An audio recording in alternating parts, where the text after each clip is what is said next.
Assalamualaikum warahmatullahi wabarakatuh. Waalaikumsalam warahmatullahi wabarakatuh. Alhamdulillah wassalatu wassalamu ala sayyidina Rasulillah sayyidina wa maulana Muhammad ibn Abdullah wa ala alihi wa sahbihi wa mawalah. La haula wa la quwwata illa billah, amma ba'du. Bapak-bapak, ibu-ibu, saudara-saudara kaum muslimin rahimakumullah. Sudah menjadi keyakinan dalam kehidupan kita bahwa segala yang ada permulaannya tentu akan ada penghabisannya. Setiap yang punya awal mesti akan punya akhir. Tidak ada keabadian dalam kehidupan dunia ini. Semuanya datang dan pergi silih berganti, berubah oleh pergeseran masa dan pertukaran waktu. Demikianlah kalau kita mau merenungi kehidupan dari alam di sekitar kita. Sejak dari kehidupan tumbuh-tumbuhan, binatang, sampai kepada kehidupan kita, makhluk bernama manusia. Lihatlah kita manusia misalnya. Dimulai sejak kita terlahir ke alam ini, keluar dari alam rahim ibu, menjadi bayi yang merah tidak berdaya, untuk kemudian berangsur meningkat menjadi anak-anak. Dari kehidupan anak-anak berubah lagi kita menjadi remaja dengan segala keceriaan dan kelincahannya, dan dari masa remaja naik lagi kita memasuki usia dewasa, untuk kemudian berangsur memasuki hari tua. Lalu setelah kita memasuki hari tua, sehari, seminggu, sebulan, setahun, sampailah kita kepada batas waktu yang telah ditentukan oleh Allah, yang dinamakan ajal, dan bertemulah kita dengan yang disebut maut. Ini merupakan kepastian dalam kehidupan. Kalau saja kita mau merenung perubahan-perubahan yang terjadi pada diri kita, seharusnya membuat kita insaf dan sadar. Di kala remaja kita begitu lincah, punya rambut yang hitam ikal berderai, punya lesung di pipit, punya senyum yang indah menawan setiap orang yang melihat, punya kulit yang kencang dan bersih. Manakala kita memasuki hari tua, perubahan frontal pun terjadi. Kulit mulai jadi keriput, rambut yang tadinya hitam ikal berderai mulai memutih, nikmat berkurang, gigi yang tadinya utuh dan sanggup mengunyah apa saja, satu demi satu permisi meninggalkan kita. Sangat boleh jadi dikala remaja kita senyum semua orang terpikat. Dikala hari tua dengan kulit yang keriput dan gigi yang tidak ada lagi, manakala kita senyum mungkin orang bakal lari dari sekitar kita. Kemana keindahan yang tadinya begitu menawan? Kemana senyum lesung pipit yang tadinya menarik perhatian orang? Pergi meninggalkan kita, berubah oleh pergeseran masa dan pertukaran waktu. Nah, bila maut datang menjemput kita, selesailah kehidupan sampai di situ? Ternyata belum. Kalau lahir merupakan perpindahan hidup dari alam rahim ke alam dunia, maka mati hakikatnya merupakan perpindahan hidup dari alam dunia ini ke alam kehidupan yang berikutnya, yang dinamakan dengan alam barzakh. Andai kata hidup cuma sekali, secara moral kita sanggup berkata, alangkah tidak adilnya Tuhan. Kenapa? Dalam kehidupan ini kan aneka ragam terjadi. Ada orang yang zolim, ada orang yang dizolimi. Ada orang yang membunuh, ada orang yang terbunuh. Ada orang yang kaya, ada orang yang miskin. Ada orang yang jujur, ada orang yang menghalalkan segala cara. Sehingga banyak ketidakadilan yang terlepas daripada pengadilan dunia. Lalu orang pun bilang, di dunia ini katanya banyak pengadilan tapi sulit keadilan. Di dunia ini mudah mencari pengadilan tapi sulit untuk mencari ketidakadilan. Andai kata hidup cuma sekali, tidak akan ada hidup sesudah hidup yang sekarang ini. Bagaimanakah nasib mereka yang lepas dari pengadilan dunia ini? Alangkah tidak adilnya Allah, andai kata tidak ada kehidupan sesudah hidup yang sekarang. Tentulah akan terjadi di mana orang menghalalkan segala macam cara untuk mencapai tujuan. Yang penting kan saya kaya, yang penting kan saya punya jabatan dan kedudukan tinggi. Kalau perlu jilat atas, jilat atas. Kalau perlu sikut kiri kanan, sikut kiri kanan. Kalau perlu injak bawah, injak yang bawah. Ini prinsip daripada orang-orang komunis, dan pantas karena mereka tidak percaya kepada kiamat. Pantas karena mereka tidak percaya akan adanya kehidupan sesudah hidup yang sekarang ini. Maka saya menghimbau kepada seluruhnya, kita sudah kadung menyepakati negara ini berdasarkan Pancasila. Kita sudah kadung konsensus bahwa PKI dengan seluruh ajarannya tidak punya hak hidup di bumi Pancasila yang kita cintai ini. Maka salah satu ajaran PKI tujuan menghalalkan cara. Kita orang Indonesia yang berbudi pekerti luhur, yang punya nilai budaya tinggi, janganlah sampai mencaci PKI, membubarkan PKI, mengutukkan PKI. Tapi dalam kehidupan sehari-hari, prakteknya prinsip komunis kita pakai. Apa itu? Tujuan menghalalkan cara. Asal sudah tujuan tercapai, cara apapun saja halal. Itu pandangan hidup orang yang tidak percaya kepada adanya hari akhirat. Sebagai muslim yang yakin akhirat ada, kiamat pasti akan datang. Hidup tidak cuma sekali.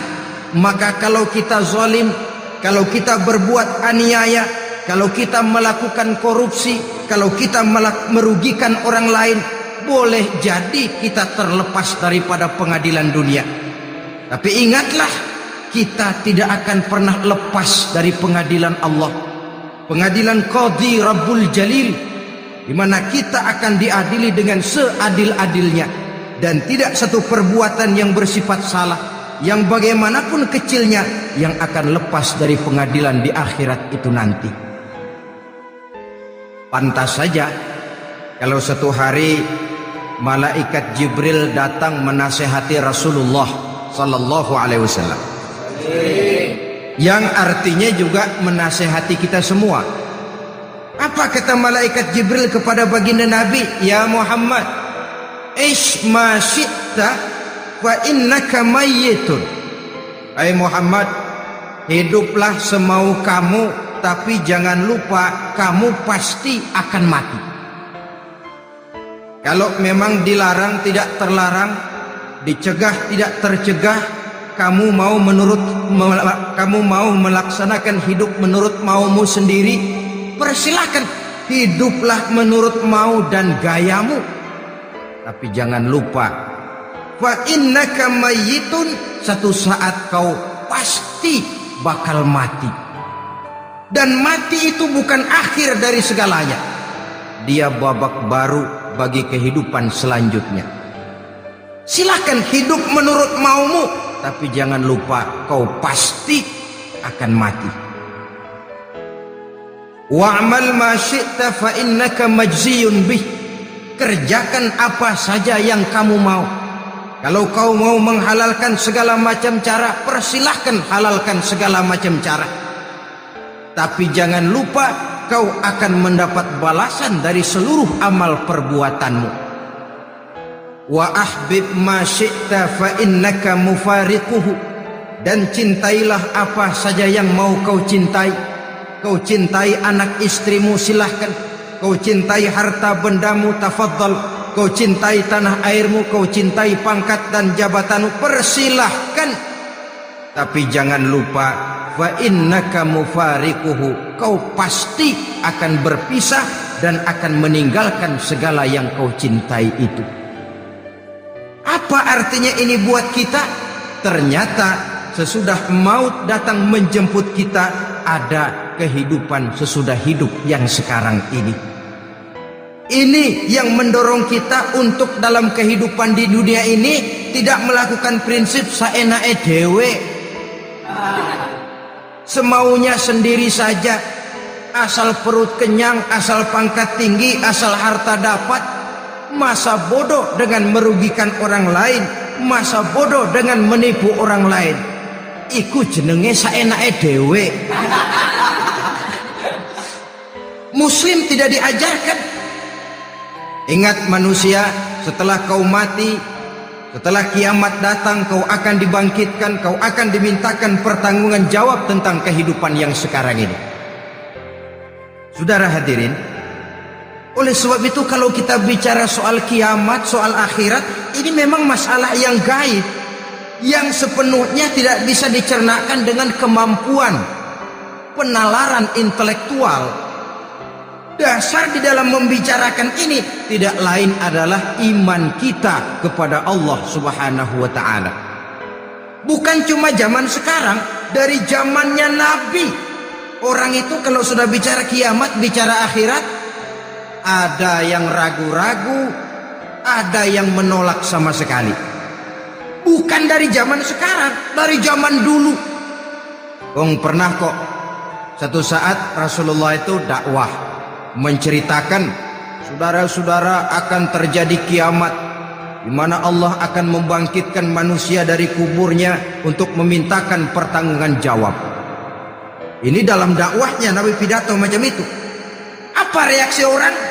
Yang beriman ya mantap, tapi yang tidak beriman, bajingan-bajingan Quraisy ini, mereka bertepuk tangan, mengejek, mencaci. Malahan ini yang luar biasa, ada dua orang kafir namanya Ubay bin Ka'ab dan Al-As bin Wa'il. Mendengar pidato macam ini, mereka buru-buru pulang ke rumah. Ngapain?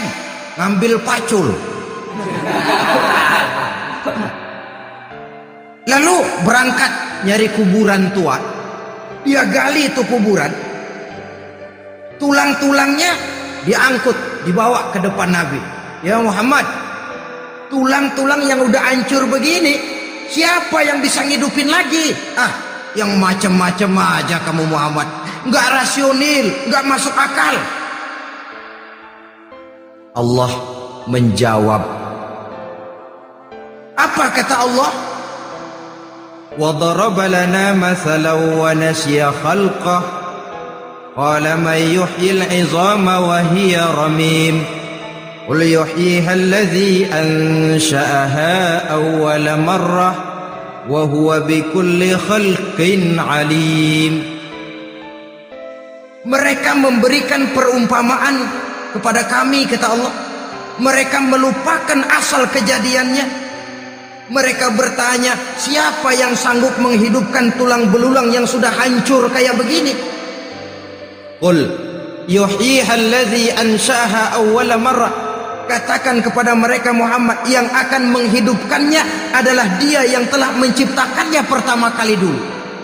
Kalau Dia sanggup menciptakan, Dia tentu lebih sanggup lagi untuk mengembalikan reproduksi ciptaan itu sebagaimana semula. Yang paling kasihan yang ragu-ragu. Akhirat itu ada apa enggak sih? Kiamat itu ada apa enggak sih? Lantaran ragu-ragu, terombang-ambing dia antara harapan dan putus asa, antara kenyataan dan idealisme. Ada yang buta sama sekali, 100% terhadap keadaan-keadaan sesudah mati. Perhatian mereka hanya tercurah kepada kehidupan sebelum mati. Yang mereka perhatikan siang dan malam tidak lebih daripada urusan perut. Pergi pagi pulang sore, peras keringat, banting tulang. Cuma soal makan, soal minum, soal pakaian, soal kendaraan, soal rumah tangga, soal anak, soal istri. Yang mereka pentingkan hanya soal-soal politik misalnya, ekonomi, pembangunan dan industri. Untuk soal-soal kayak begitu giat betul, habis seluruh waktu untuk memikirkan meningkatkan kebudayaan, politik, sosial, ekonomi. Kadang-kadang kurang tidur, kurang istirahat, berkeliaran ke sana kemari ke tempat yang jauh-jauh, sampai kadang-kadang terkena stres, penyakit darah tinggi, ginjal, lever, untuk memikirkan hal-hal yang semata-mata karena dunia saja. Lantas boleh jadi mereka mendapatkan kekayaan yang berlimpah ruah, mendapatkan kedudukan yang tinggi, nama yang semerbak, dikenal orang di barat dan di timur, di utara dan di selatan. Tetapi alangkah kecewanya mereka jikalau datang ajal menjemput nyawa, mati mereka, meninggalkan harta yang banyak, nama yang masyhur.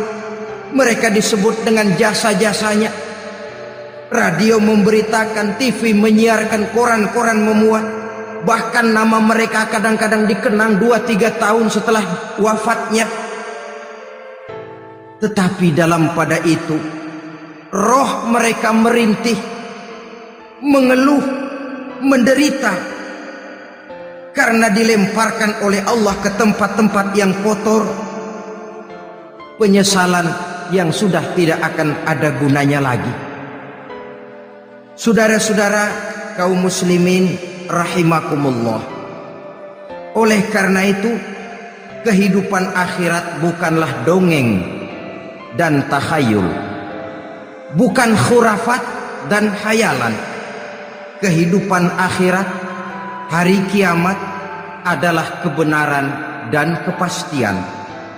Dalam surah Al-Hajj ayat ke-7, Allah Subhanahu wa taala menyatakan, wa anna as-sa'ata atiyatun la raiba fiha wa anna Allah yab'atsu man fil qubur, dan bahwasanya kiamat itu sesungguhnya adalah sesuatu yang pasti dan tidak ada keraguan-raguan lagi di dalamnya, dan bahwasanya Allah sungguh-sungguh akan membangkitkan manusia dari kuburnya masing-masing. Nah, kalau kita sudah yakin kiamat sesuatu yang pasti adanya, akhirat sesuatu yang pasti adanya, dari mana pembicaraan tentang kiamat ini kita mulai? Tentu dari diri kita. Marilah kita mencoba melihat proses perjalanan hidup ini sampai kita memasuki kiamat. Hadirin, tidak ada makhluk secantik manusia. Tidak percaya, pernah ke Ragunan? Saudara masuk ke kebun binatang, segala macam makhluk ada di situ, ratusan macam jenis binatang. Bandingkan dengan saudara, kira-kira cakep mana?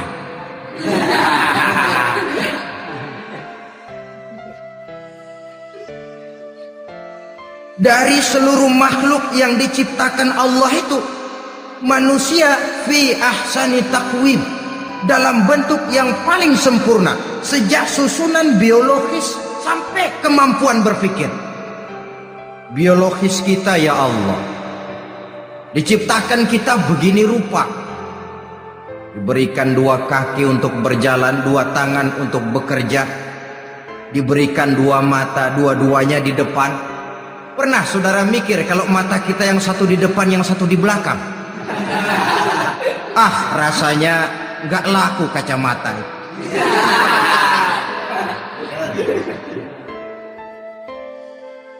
Diberikan hidung dengan 2 lubang, tahu betul Allah ke bawah lagi lubangnya.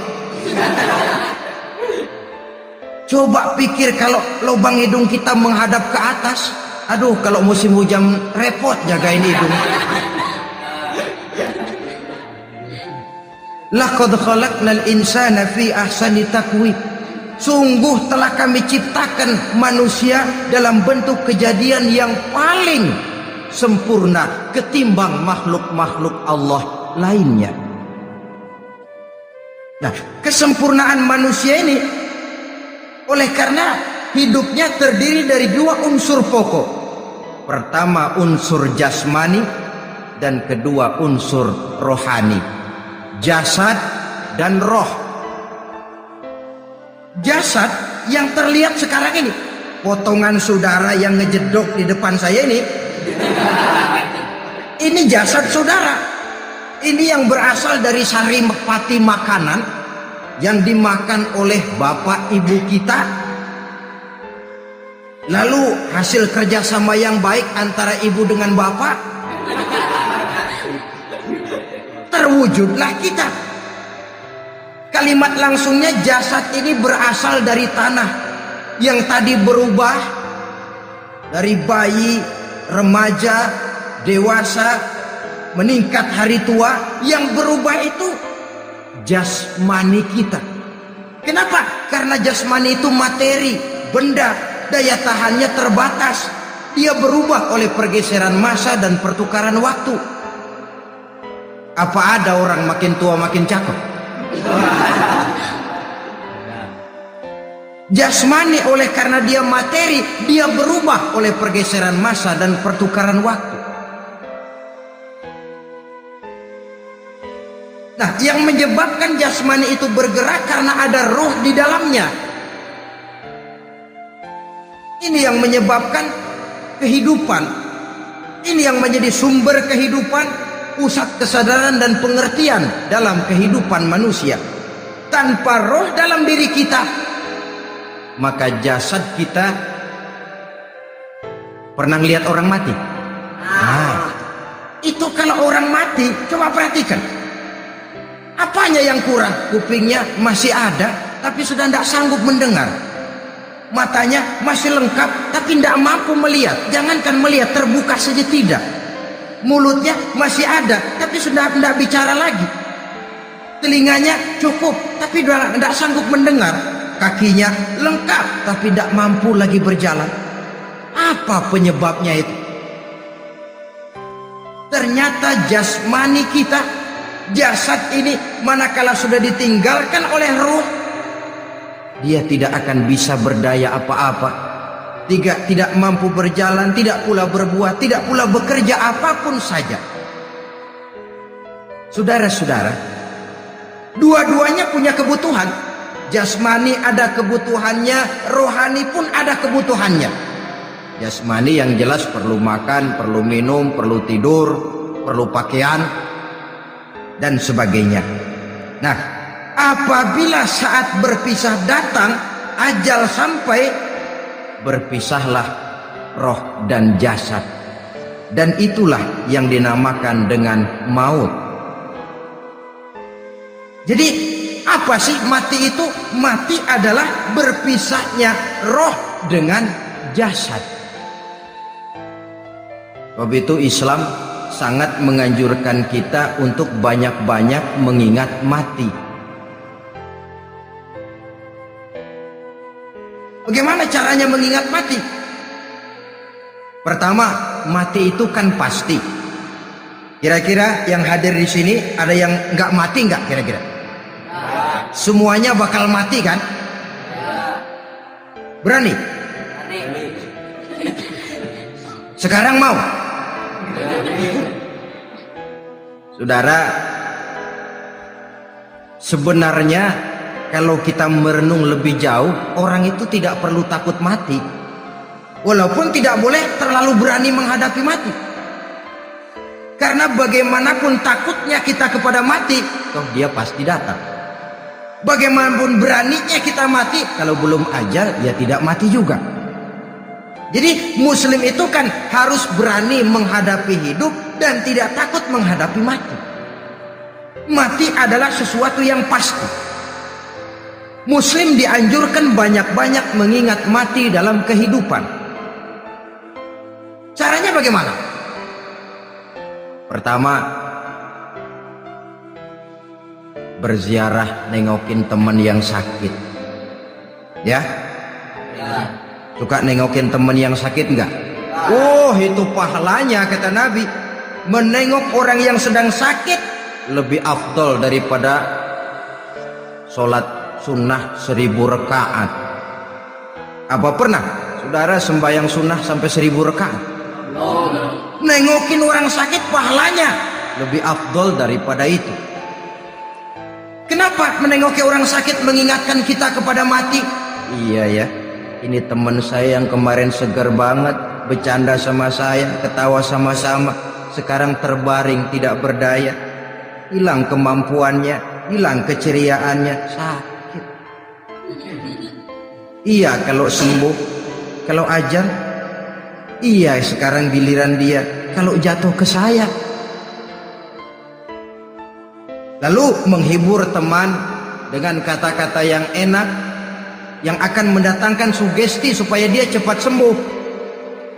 Jangan nengokin orang sakit jujur, sakit apa lo? Perut. Emang teman gua kemarin sakit begini mati.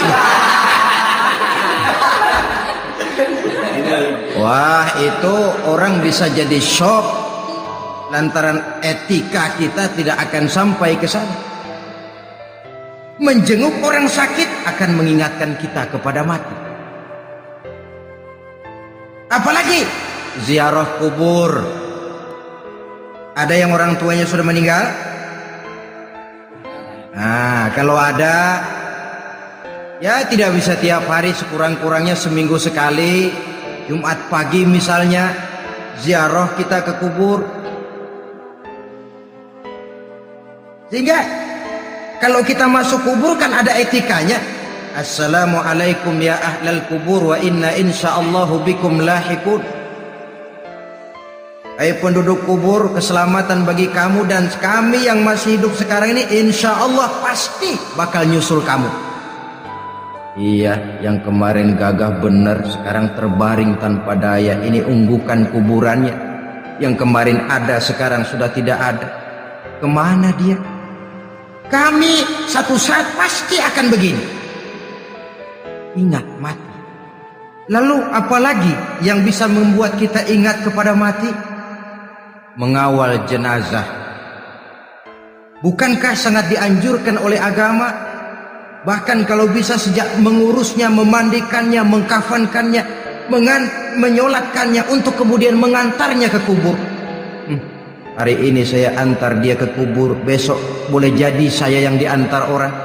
Hari ini saya solatkan dia, besok boleh jadi saya yang disolatkan orang. Hari ini saya masukkan dia ke liang lahat, besok mungkin giliran saya dimasukkan orang ke liang lahat. Ingat mati, tumbuh kesadaran. Lalu daya positifnya dalam kehidupan apa? Nah, saudara-saudara hadirin, orang yang mengingat mati bukan lantas menjadi lemah dalam kehidupan, menjadi putus asa, sedikit semangat, terbentur kesulitan, mudah frustasi. Bukan itu tujuannya kita diperintah mengingat mati.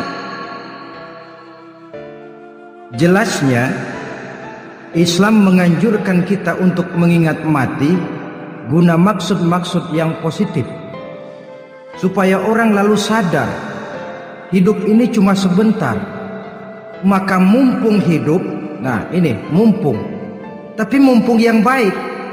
Mumpung hidup, maka hidup yang singkat ini harus saya pergunakan dengan sebaik-baiknya, melakukan kebajikan yang sebanyak-banyaknya, menjauhkan rasa malas, menunggu keajaiban yang datang dari langit, berleha-leha, bermain-main, sementara maut kalau dia datang tidak pernah main-main. Pantas kalau seorang penyair bernama Syauqi memesankan tazawwad bittaqwa fa innaka la tadri iza hanna al-lailu hal ta'ishu ila al-fajri kam min sahihin mata min ghairi illatin wa kam min alilin 'asha hinan min ad-dahri.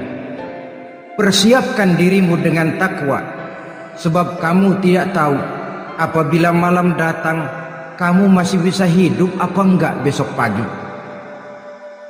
Apa ada jaminan saudara yang kumpul di depan saya malam ini besok masih bisa hidup? Ada jaminan? Tidak ada sama sekali. Kam min sahihin mata min ghairi illatin. Berapa banyak orang sehat mati nggak pakai sakit lagi. Sebabnya kadang-kadang ringan saja. Ada yang cuma jatuh di kamar mandi mati. Ada yang cuma ketiban pensil. Iya, kalau ketiban pensil 3 peti masa nggak mati. Ta'addadatil asbab wal mautu wahid. Sebabnya boleh jadi macam-macam, tapi mati satu juga, yaitu mati. Dia seperti kelapa yang terlalu tua jatuh ke bawah, yang kembang baru keluar pun jatuh ke bawah. Itulah mati.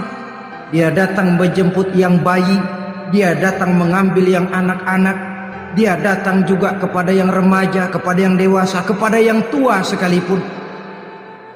Jangan yang remaja lalu berpikir, gua rasanya masih jauh banget mau mati. Ini sesuatu yang pasti yang kita tidak pernah diberitahu kapannya. Kalau dikasih tahu kapannya kan kita bisa, umpama malaikat maut datang ke rumah saya, saudara Zainuddin kau mati 80 tahun lagi. Oh, saya kan berhitung, masih lama, poya-poya aja dulu Tapi ini tidak pernah diberitahu kepada kita. Lantaran tidak diberitahu itulah kita perlu bersiap-siap dengan selalu mengingat-ingat mati yang mendorong kita untuk berbuat positif. Satu contoh peringatan mati yang mendatangkan positif pada peristiwa ketika turun perintah hijrah. Ketika di Mekah sudah terpepet turun perintah hijrah. Ini sahabat yang berangkat hijrah, jangan dikira semua bulat hati. Ada yang mikir, kalau saya hijrah berangkat dari Mekah ke Madinah, nanti di tengah jalan dicegat oleh kafir Quraisy lalu dibunuh, mati saya. Takut mati. Allah peringatkan, kullu nafsin za'iqatul maut. Kamu disuruh hijrah saja takut mati, padahal kamu tahu semua yang hidup bakalan mati. Diam saja di Mekah mati, hijrah ke Madinah pun akan mati. Mendengar ayat ini, Sayyidina Umar bin Khattab seperti dibakar semangatnya. Kalau sebagian sahabat hijrah sembunyi-sembunyi, beliau mau hijrah itu malah bajingan Quraisy dikumpulkan ke Ka'bah. Pidato, ya ma'syara Quraisy, dedengkot Quraisy, dengerin. Besok pagi yang namanya Umar bin Khattab mau hijrah dari Mekah ke Madinah. Siapa yang kepengen kepalanya berpisah dengan badannya, persilahkan cegat Umar di jalanan. Besok dengan tenang dia berangkat hijrah, gak ada yang berani nyegat. Quraisy juga barangkali mikir, gue ngapain nyegat penyakit. Begitu ingat mati, timbul semangat juang, timbul semangat berbuat. Ini ingat mati yang positif, bukan yang melemahkan semangat. Dah jangan kerja rajin-rajin dah, lu bakalan mati. Ini ingat mati yang salah pasang. Ingat mati seharusnya mendorong manusia untuk berbuat lebih tekun. Allah memberikan peringatan, qul innal mauta allazi tafirruna minhu fa innahu mulaqikum. Katakan, maut yang kamu akan melarikan diri daripadanya, yang kamu takuti benar dia pasti akan datang menjemput kamu. Saudara-saudara hadirin yang saya hormati, datangnya memang tidak kita harapkan yang namanya maut, tapi sekali dia datang tidak ada pintu tempat kita lari. Dia memang tidak pernah kita undang, tapi sekali dia datang mengetok pintu, kekuatan apa yang bisa menolak? Dia sebuah tanda seru dalam kehidupan. Apa yang menyebabkan orang takut mati? Pertama, barangkali karena dia tidak tahu bagaimana kehidupan sesudah mati. Alam kubur gelap, alam akhirat gelap, sehingga dia bingung. Lantaran bingung lalu jadi takut. Yang kedua, boleh jadi oleh bayangan-bayangan dosa yang pernah dia kerjakan di dunia ini. Kerjanya cuma menumpuk dosa. Dia gembira, bahagia, tertawa di atas tumpukan dosanya, merasa segan berpisah dengan seluruh kehidupan ini. Sehingga boleh jadi maut adalah sesuatu yang ditakutkannya benar dalam kehidupan. Tapi bagaimanapun takutnya, tidak ada tempat lari dari dia. Dalam ayat lain Allah jelaskan, "Ainama takunu yudrikumul mautu walau kuntum fi burujim musayyadah." Di mana saja kamu berada, dalam benteng yang paling tangguh sekalipun, maut pasti akan datang menjemput kamu. Nah, bagaimana caranya maut datang menjemput kita? Bila datang dia, sang malaikat pencabut nyawa, malaikat Israel namanya, hendak mengambil ruh kita. Dalam suasana macam begitu, di akhir kehidupan dunia, dalam berhadapan dengan sakaratul maut, terbagilah manusia dalam dua bagian besar. Pertama, yang menghadapi sakaratul maut itu dengan husnul khatimah, baik di akhirnya, sehingga pada saat ruhnya berpisah dengan jasadnya, kelihatan dia seperti senyum, mukanya cerah. Bahkan sebelum itu boleh jadi dia sempat meninggalkan pesan-pesan yang baik. Ada yang sempat azan, ada yang sempat baca Quran. Pernah kan nemui orang yang mau mati seperti itu? Yang sempat azan, yang sempat baca Quran, yang sempat meninggalkan wasiat-wasiat yang baik. Sebab apa? Malaikat maut datang menjemput mereka juga dengan baik-baik. Dicabut ruhnya perlahan-lahan, tapi sungguh pun perlahan-lahan. Pedihnya, sakitnya tetap tiada tara. Rasulullah Shallallahu Alaihi Wasallam, dikala beliau hendak berhadapan dengan sakaratul maut, diceritakan mencelupkan tangannya ke dalam gelas berisi air, lalu mengusapkannya ke muka beliau seraya berdoa, "Ya Allah, mudahkan saya dalam menghadapi sekarat ini." Beliau juga yang mengatakan bahwa sakitnya sakaratul maut sama dengan 300 kali bacokan pedang. Sehingga kita diajarkan doa. Di antara doa selamat itu kan ada, Allahumma hawwin alaina fi sakaratil, ya Allah, mudahkan saya di dalam menghadapi sakaratul maut itu. Ketika ruh ini keluar dari jasad, mata masih mengikuti ruh itu. Jika kadang-kadang ada yang matanya terbelalak dan tidak sempat ditutup, terbuka terus, mengikuti ruh itu keluar dari jasadnya. Adapun golongan kedua, manusia yang ketika berhadapan dengan sakaratul maut mendapatkan su'ul khatimah, jelek di penghabisannya. Sekaratnya sudah setengah mati, lalu jelek juga di akhirnya, mati dalam keadaan yang tidak baik, tidak terpuji. Ada yang lagi megang kartu, mati.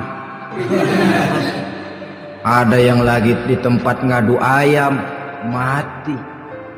Ada yang lagi di tempat pelacuran, mati. Ada yang lagi megang botol minuman keras, mati. Nih barangkali malaikat maut gemes banget nariknya, lu bajingan, lu tarik terus ya. Mati su'ul khatimah. Makanya bagus itu. Kadang-kadang di majelis-majelis taklim kan sering dibaca, ya Allah biha, ya Allah biha, ya Allah bihusnil khatimah. Kan ada itu? Ada enggak? Saudara hadirin, mohon agar oleh Allah kita diberikan husnul khatimah, baik di saat ruh akan berpisah dengan jasad. Ini sesuatu yang pasti. Sang malaikat maut datang menjemput nyawa.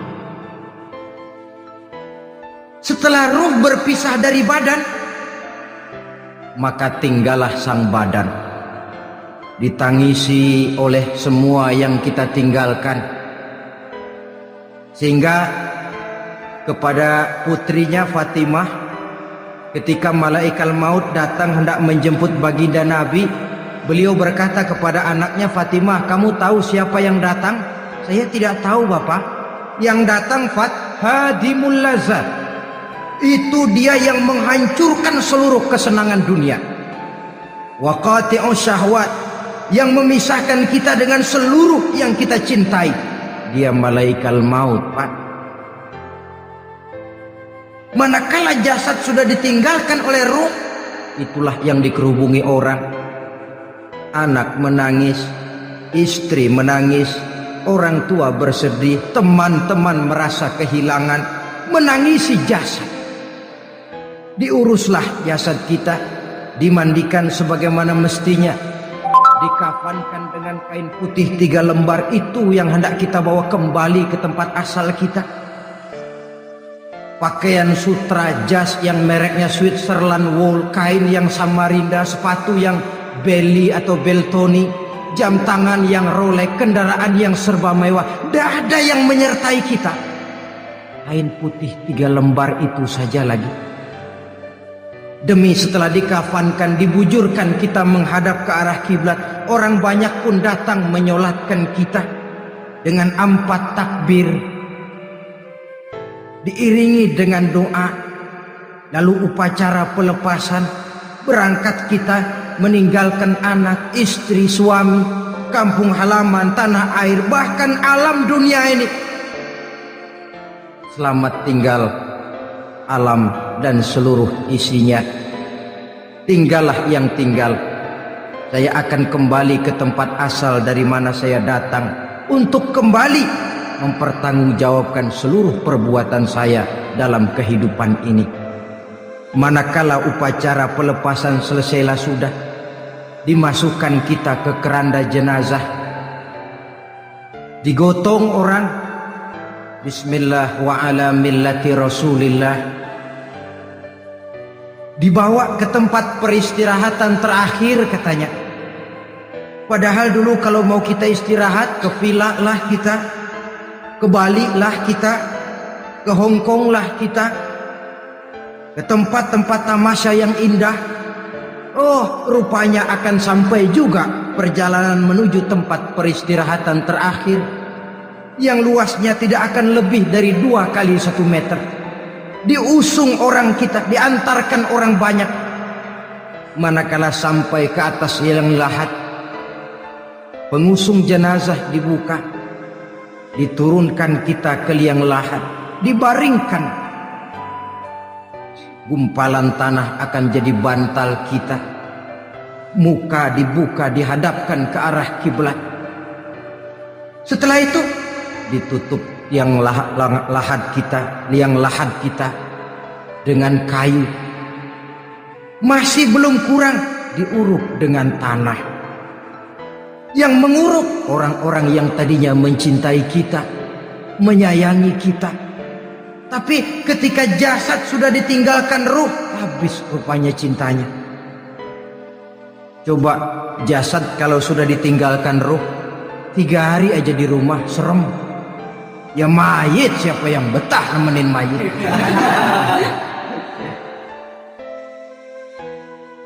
Lalu bila upacara pemakaman selesai, maka berusahalah semuanya. Para pengantar akan kembali ke rumahnya masing-masing.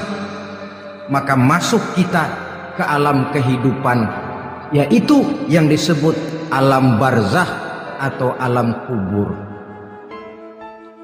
Apa selesai hidup sampai di situ? Tidak. Hanya beberapa langkah setelah yang mengantar kita pulang. Diriwayatkan dalam hadis Bukhari dan Muslim, bila seseorang sudah diletakkan di kuburnya, lalu yang mengantar kembali pulang, maka roh si mayit akan dapat mendengar bunyi terompah orang yang pulang itu. Bunyi terompahnya terdengar. Datang dua malaikat menanyakan dia dengan pertanyaan-pertanyaan yang kalau bisa dijawab dengan betul. Dua malaikat yang bernama Munkar Nakir akan bilang, jawabanmu betul. Tenanglah kau di sini, naumatal arus. Tidurlah kau di sini seperti tidurnya pengantin. Orang yang baik-baik di alam kuburnya akan mendapat nikmat kubur. Sehingga masa penantian yang lama, sebab jangan lupa, kita masuk ke kubur itu kan menunggu sampai datangnya hari kiamat. Jadi kalau kiamat umpama masih 1000 tahun lagi, ya 1000 tahun kita menunggu. Orang yang baik-baik penantian di alam kubur, kata malaikat, naumatal arus, tidurlah kamu seperti tidurnya pengantin. Bagaimana sih tidurnya pengantin? Gak berasa. Iya, kata anak sekarang, endah aja udah. Begitu mendusin pagi, kata lakinya, malam sebentar bener ya Neng. Sebentar betul katanya malam. Iya tentu saja tidak terasa. Kenapa? Dia tidak pernah memikirkan waktu. Terbawa oleh kenikmatan dan kelezatan yang dirasakannya dalam kehidupan. Tapi orang yang dosanya bertumpuk, tidak sanggup menjawab pertanyaan dua orang malaikat, maka dia akan mendapat azab di alam kuburnya terus menerus siang dan malam sampai datangnya hari kiamat. Ibarat maling ayam ketangkep, belum masuk pengadilan udah digebugin duluan. Kan begitu kan? Ada maling ayam nggak di sini? Nah, itu yang nyaut tadi pengalaman itu. Di sidang belum divonis, belum digebukin babak belur. Saudara hadirin, maka alam kubur bisa merupakan raudhatun min riyadil jannah. Taman di antara taman-taman surga, pun juga bisa merupakan hufratun min hufarin niran, menjadi liang daripada neraka. Ada lagi riwayat yang dari Imam Muslim yang diperoleh dari Zaid bin Sabit. Zaid bin Sabit cerita, satu hari kami bersama Rasulullah sallallahu alaihi wasallam berada dalam kebun kepunyaan Bani Najjar. Rasulullah sedang duduk di atas keledai. Tiba-tiba entah bagaimana itu keledai terkejut, kaget, berontak, hampir Rasulullah jatuh. Rasulullah kemudian bertanya, rupanya di kebun itu ada kuburan tua, 5 atau 4 kuburan. Rasulullah lalu bertanya, saudara-saudara ada yang tahu nggak ini kuburan siapa? Nggak ada ya Rasulullah. Memang kenapa? Ini penghuni kuburnya lagi disiksa oleh Allah. Andai kata boleh saya mohon kepada Allah supaya kamu dengar seperti yang saya dengar, andai kata saja kamu kuat mendengarnya, saya pasti akan berdoa. Tapi sayang, saya yakin kamu pasti tidak akan kuat mendengar mereka mendapat azab di kuburnya. Hadis sahih riwayat Imam Muslim dari Zaid bin Sabit. Kehidupan di alam barzakh. Pak, iya kalau yang matinya dikuburin. Lah kalau yang matinya dia ceburin ke laut, dibakar, di medan perang hilang gak ketahuan kemana jenazahnya. Saudara, hilang kek, dikubur kek, di dalam lautan direndam kek, itu kan cuma logika kita. Menurut Allah tidak ada perbedaan orang mati dikubur di dasar lautan, atau dibakar sampai jadi abu, atau gugur di medan perang tidak ketemu jenazahnya. Entah mereka tetap masuk ke alam barzah namanya. Jasad boleh hancur, tapi roh sebagai sumber kehidupan, pusat kesadaran dan pengertian, dia tetap ada, mengalami kebahagiaan dan kegembiraan, atau mengalami kepedihan dan penderitaan, bergantung kepada amalan yang kita lakukan dalam kehidupan di dunia ini. Maka dalam Yasin tadi kan jelas, qul yuhyihal ansha'aha awwala marrah, yang menghidupkan mereka yang dikubur di dasar lautan, mereka yang dibakar sampai jadi abu, yang akan menghidupkan ialah Allah yang menciptakan mereka dulu pertama kalinya. Jadi kalau sudah ada aslinya, ya tentu tidak perlu contoh lagi, akan sangat mudah membuatnya. Orang tua kita, keluarga kita yang sudah berpulang, mereka di alam barzakh sekarang ini bisa mendapat nikmat kubur, bisa mendapat azab kubur, bergantung amalan mereka dalam kehidupan di dunia ini. Dalam Musnad Imam Ahmad dan Sahih Abi Hatim malah ada tambahan riwayat, orang yang banyak kebajikannya di dunia, amalannya akan datang menemani dia. Sholatnya dekat kepalanya, puasa sebelah kanan, zakat sebelah kiri, menghibur dia. Malahan dikatakan berbentuk orang yang cantik menemani dia di alam kuburnya. Aneh, dia tanya, man anta lam ara fid dunya ajmal minka, siapa kamu? Di dunia ini belum pernah saya melihat orang secantik kamu. Dia jawab, ana amaluka soleh, saya adalah amalmu yang soleh yang kau kerjakan waktu di dunia. Saya sekarang diperintahkan untuk menemani kamu di sini. Alhamdulillah. Sedangkan amalnya yang jahat akan datang dalam bentuk yang menyeramkan menemani dia di sana. Bayangin deh, di kuburan ditemenin yang serem-serem. Sama juga di dunia. Di dunia, kalau kita di tempat gelap ditemenin orang cakep, enak nggak? Wah, pengalaman. Tapi coba bayangin, sudah tempatnya gelap, yang nemenin jelek nggak ketulungan, gerah kita. Nah, saudara hadirin yang saya hormati, lalu bagaimana tempat arwah-arwah yang sudah kembali menghadap Allah yang disebut mustaqarrul arwah itu? Macam-macam tingkatannya sesuai dengan profesi dan amalannya waktu di dunia. Ada roh-roh itu yang setelah pisah dengan jasad, artinya mati, ditempatkan di tempat yang disebut a'la iliyin, tempat yang tertinggi. Siapa ini? Arwahnya para nabi dan para rasul. Ini fi a'la iliyin, di tempat yang tertinggi. Arwahnya para nabi, arwahnya para rasul. Dan karena kita bukan nabi, bukan rasul, ya jangan mimpi dapat tempat fi a'la iliyin, kecuali kalau Allah menghendaki. Itu hak prerogatif Allah, tapi kan tidak adil kalau Allah melakukan itu. Ini kelompok roh-roh yang masuk golongan VIP. Wah, the first class. Para nabi, para rasul. Lalu ada pula roh-roh itu yang setelah pisah dengan jasadnya diumpamakan seperti burung-burung hijau yang berterbangan di perkebun-kebunan surga. Roh siapa mereka ini?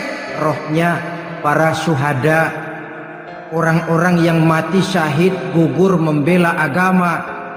Nah, ini bedanya orang mati syahid dengan pahlawan, ya. Apa bedanya syuhada dengan pahlawan? Kalau syuhada, orang yang gugur membela agama, niatnya karena Allah, mati syahid. Kalau pahlawan, orang yang gugur membela negara, orang yang dianggap berjasa kepada pemerintah. Klimaksnya, kalau orang mati syahid jelas surga, tapi pahlawan belum tentu surga. Kenapa? Bergantung kepada negara macam apa yang dibelanya dan pemerintah model mana yang dibelanya.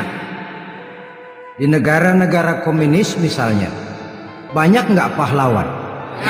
Dengan sekian tanda jasa yang mati di medan perang dan sebagainya. Kira-kira pahlawan komunis masuk surga enggak? Ya, kalau pahlawan komunis masuk surga, kita enggak kebagian kapling di surga barangkali. Inilah bedanya pahlawan dengan orang mati syahid. Kemudian ada pula roh itu yang tertahan di pintu surga. Tertahan di pintu surga. Ini seperti tadi, orang yang mati syahid tapi masih ada kaitan di dunia. Rasulullah pernah ditanya orang, ya Rasul, kalau saya maju ke medan perang bela agama mati syahid, apa saya masuk surga? Ya, masuk surga. Kecuali kata Nabi, kalau masih punya utang. Nah, tertahan di pintu surga. Ada pula roh itu yang tertahan di alam kuburnya. Ini umumnya seperti tadi itu.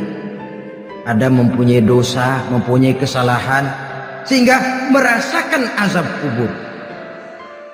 Ada juga roh itu yang tertahan di permukaan bumi.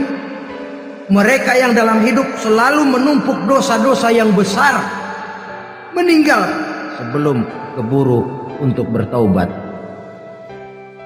Saudara hadirin yang saya hormati, inilah yang kita khawatirkan. Sebab jikalau pada saat roh sudah datang, jikalau saatnya roh datang berpisah dengan jasad, menemukan sakaratul maut, saat itu taubat sudah tidak akan ada gunanya lagi. Masuk ke alam kubur, mendapat azab kubur sampai datangnya hari kiamat. Berapa lama di alam kubur ini? Menunggulah kita sampai datang saatnya kiamat. Nah, saudara-saudara, apa tanda-tanda hari kiamat? Kapan dia akan datang? Bagaimana hal ihwal manusia pada saat terjadi kiamat? Bagaimana alam ini? Bagaimana perhitungan di padang mahsyar? Insya Allah akan saya ungkapkan pada bagian kedua dari ceramah ini. Insya Allah kita akan lanjutkan pembicaraan ini sampai kepada terminal paling akhir, surga dan neraka. Bapak-bapak, ibu-ibu, saudara-saudara kaum muslimin rahimakumullah, sudah menjadi keyakinan dalam kehidupan kita bahwa segala yang ada permulaannya tentu akan ada penghabisannya. Setiap yang punya awal mesti akan punya akhir. Tidak ada keabadian dalam kehidupan dunia ini. Semuanya datang dan pergi silih berganti, berubah oleh pergeseran masa dan pertukaran waktu. Demikianlah kalau kita mau merenungi kehidupan dari alam di sekitar kita. Sejak dari kehidupan tumbuh-tumbuhan, binatang, sampai kepada kehidupan kita, makhluk bernama manusia. Lihatlah kita manusia misalnya. Dimulai sejak kita terlahir ke alam ini, keluar dari alam rahim ibu, menjadi bayi yang merah tidak berdaya, untuk kemudian berangsur meningkat menjadi anak-anak. Dari kehidupan anak-anak berubah lagi kita menjadi remaja dengan segala keceriaan dan kelincahannya, dan dari masa remaja naik lagi kita memasuki usia dewasa, untuk kemudian berangsur memasuki hari tua. Lalu setelah kita memasuki hari tua, sehari, seminggu, sebulan, setahun, sampailah kita kepada batas waktu yang telah ditentukan oleh Allah yang dinamakan ajal, dan bertemulah kita dengan yang disebut maut. Ini merupakan kepastian dalam kehidupan. Kalau saja kita mau merenung perubahan-perubahan yang terjadi pada diri kita, seharusnya membuat kita insaf dan sadar. Di kala remaja kita begitu lincah, punya rambut yang hitam ikal berderai, punya lesung di pipit, punya senyum yang indah menawan setiap orang yang melihat, punya kulit yang kencang dan bersih. Manakala kita memasuki hari tua, perubahan frontal pun terjadi. Kulit mulai jadi keriput, rambut yang tadinya hitam ikal berderai mulai memutih, nikmat berkurang, gigi yang tadinya utuh dan sanggup mengunyah apa saja, satu demi satu permisi meninggalkan kita. Sangat boleh jadi dikala remaja kita senyum semua orang terpikat, dikala hari tua dengan kulit yang keriput dan gigi yang tidak ada lagi, manakala kita senyum mungkin orang bakal lari dari sekitar kita. Kemana keindahan yang tadinya begitu menawan? Kemana senyum lesung pipit yang tadinya menarik perhatian orang? Pergi meninggalkan kita, berubah oleh pergeseran masa dan pertukaran waktu. Nah, bila maut datang menjemput kita, selesailah kehidupan sampai di situ? Ternyata belum.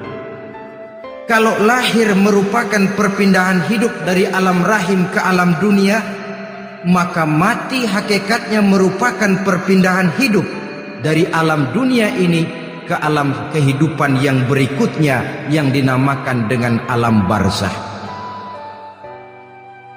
Andai kata hidup cuma sekali, secara moral kita sanggup berkata, alangkah tidak adilnya Tuhan. Kenapa? Dalam kehidupan ini kan aneka ragam terjadi. Ada orang yang zolim, ada orang yang dizolimi. Ada orang yang membunuh, ada orang yang terbunuh. Ada orang yang kaya, ada orang yang miskin. Ada orang yang jujur, ada orang yang menghalalkan segala cara.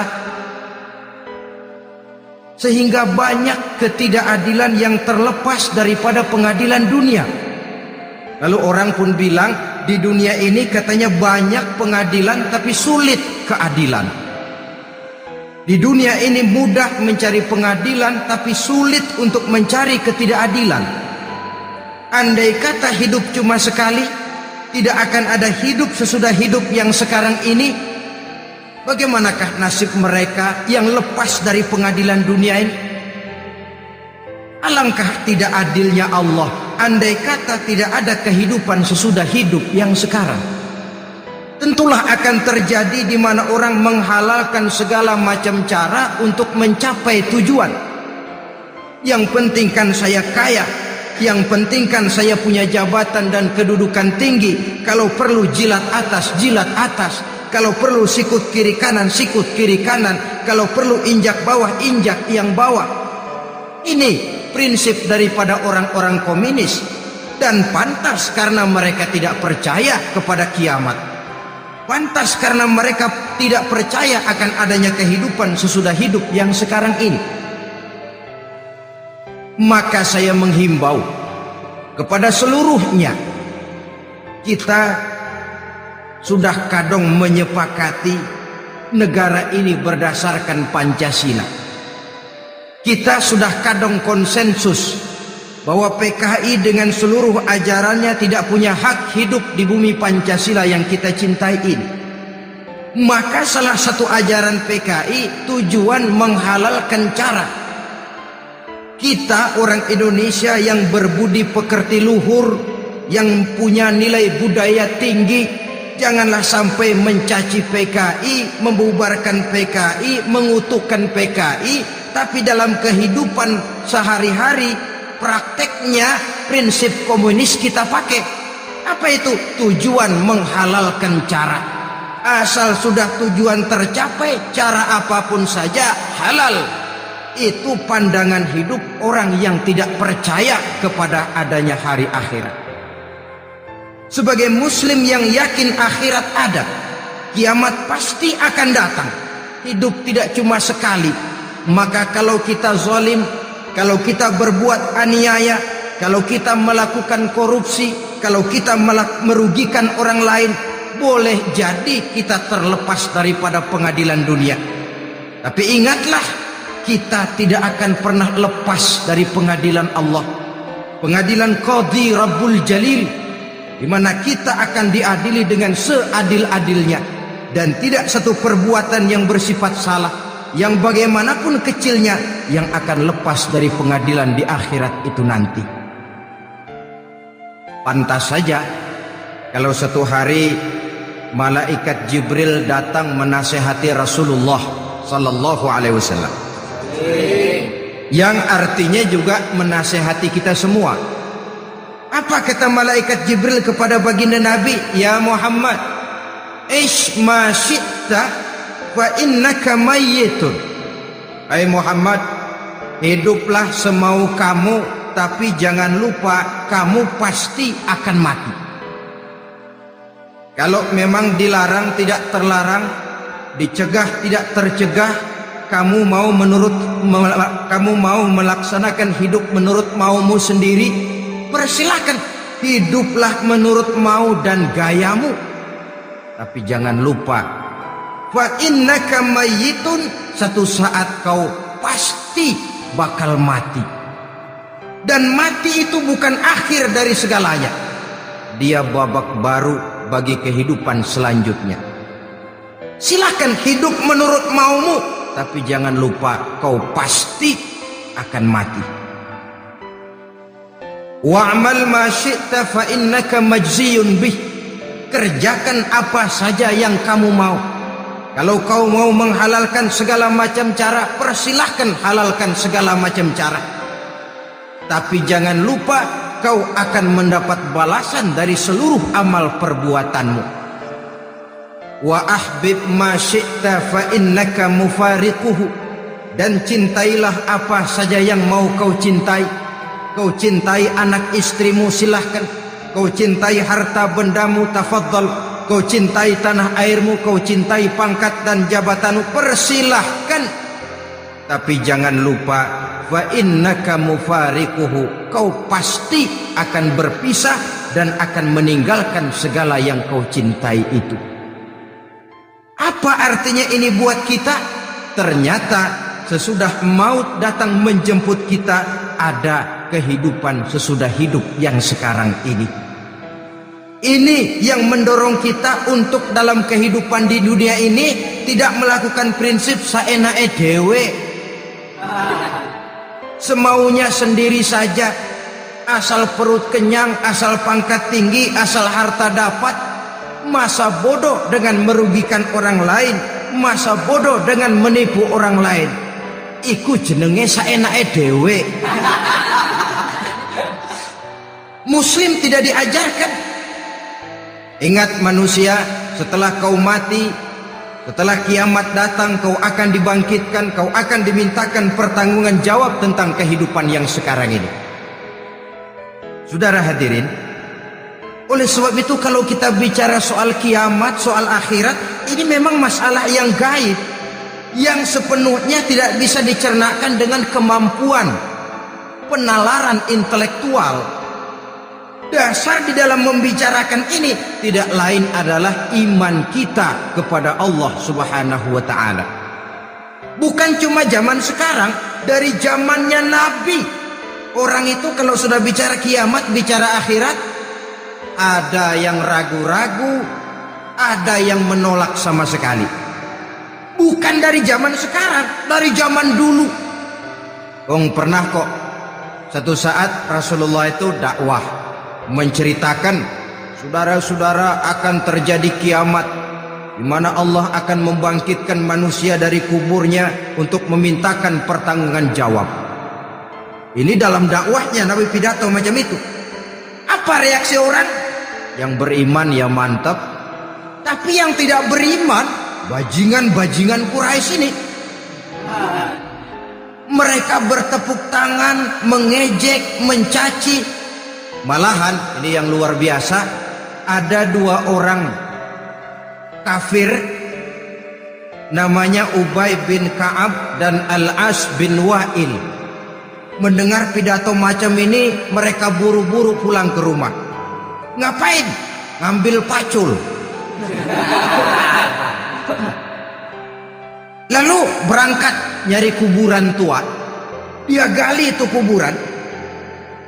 Tulang-tulangnya diangkut, dibawa ke depan Nabi. Ya Muhammad, tulang-tulang yang udah hancur begini, siapa yang bisa ngidupin lagi? Yang macam-macam aja kamu Muhammad, nggak rasional, nggak masuk akal. Allah menjawab. Apa kata Allah? وَضَرَبَ لَنَا مَثَلًا وَنَسِيَ خَلْقَهُ قَالَ مَنْ يُحْيِي الْعِظَامَ وَهِيَ رَمِيمٌ قُلْ يُحْيِيهَا الَّذِي أَنْشَأَهَا أَوَّلَ مَرَّةٍ وَهُوَ بِكُلِّ خَلْقٍ عَلِيمٌ.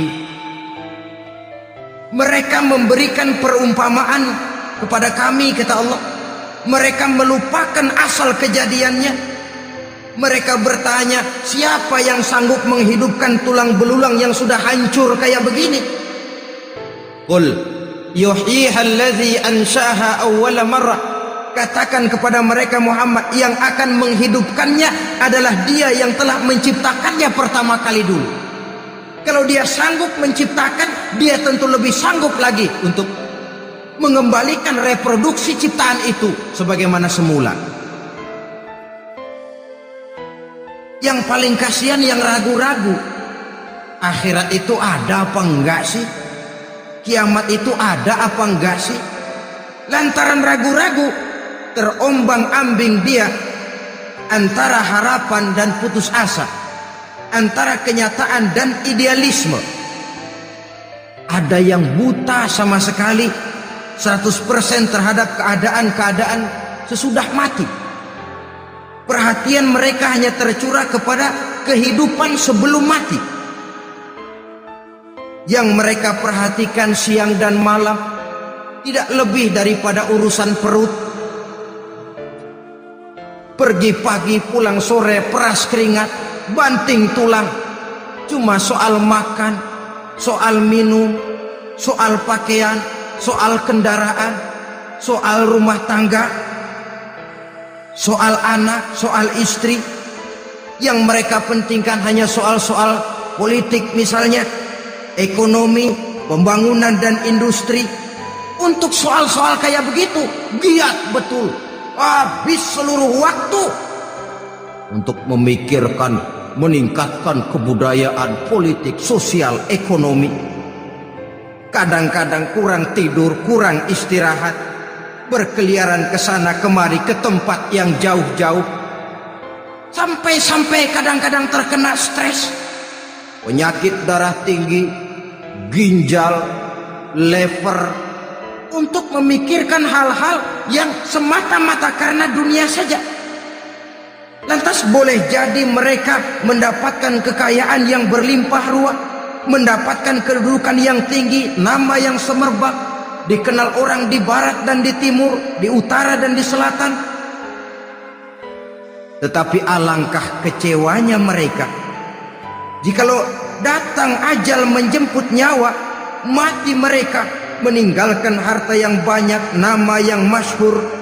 Mereka disebut dengan jasa-jasanya. Radio memberitakan, TV menyiarkan, koran-koran memuat. Bahkan nama mereka kadang-kadang dikenang 2-3 tahun setelah wafatnya. Tetapi dalam pada itu, roh mereka merintih, mengeluh, menderita, karena dilemparkan oleh Allah ke tempat-tempat yang kotor. Penyesalan yang sudah tidak akan ada gunanya lagi. Saudara-saudara kaum muslimin rahimakumullah.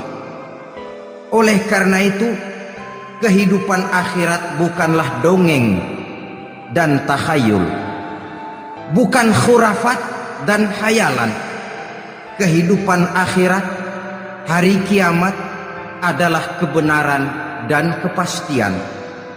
Dalam surah Al-Hajj ayat ke-7, Allah Subhanahu wa taala menyatakan, wa anna as-sa'ata atiyatun la raiba fiha wa anna Allah yab'atsu man fil qubur, dan bahwasanya kiamat itu sesungguhnya adalah sesuatu yang pasti dan tidak ada keraguan-raguan lagi di dalamnya, dan bahwasanya Allah sungguh-sungguh akan membangkitkan manusia dari kuburnya masing-masing. Nah, kalau kita sudah yakin kiamat sesuatu yang pasti adanya, akhirat sesuatu yang pasti adanya, dari mana pembicaraan tentang kiamat ini kita mulai? Tentu dari diri kita. Marilah kita mencoba melihat proses perjalanan hidup ini sampai kita memasuki kiamat. Hadirin, tidak ada makhluk secantik manusia. Tidak percaya? Pernah ke Ragunan? Saudara masuk ke kebun binatang, segala macam makhluk ada di situ, ratusan macam jenis binatang. Bandingkan dengan saudara, kira-kira cakep mana?